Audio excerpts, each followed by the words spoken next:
Expect ಮಾಡಿ ನಿರೀಕ್ಷೆಯೊಂದಿಗೆ ಬರ್ತಾನೆ. Elishah ಇನ್ನು ಮಾಡಬಹುದು ಅಂತ ಯೋಚನೆ ಮಾಡ್ಕೊಂಡು ಬರ್ತಾನೆ.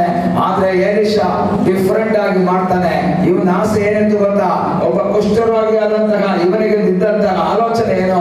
ಆ ಕುಷ್ಠರೋಗಿ ಮೇಲೆ ಸಾಧಾರಣವಾಗಿ ನಾವೇನ್ ಮಾಡ್ತೀವಿ, ಕೆಲವು ಕಡೆ ಪ್ರಾರ್ಥನೆ ಮಾಡಕ್ ಹೋದಾಗ ಪ್ರಾರ್ಥನೆ ಮಾಡಿದಾಗ ತಲೆ ಮೇಲೆ ಕೈ ಇಟ್ಟರೆ ಸಮಾಧಾನ ಅವ್ರಿಗೆ. ತಲೆ ಮೇಲೆ ಕೈ ಇಟ್ಟಿಲ್ಲ ಅಂದ್ರೆ ಪಾಸ್ಟರ್ ನಮ್ದಾಗ ತಲೆ ಮೇಲೆ ಕೈ ಇಟ್ಟಿಲ್ಲ ಅಂತ ಹೇಳ್ತಾರೆ.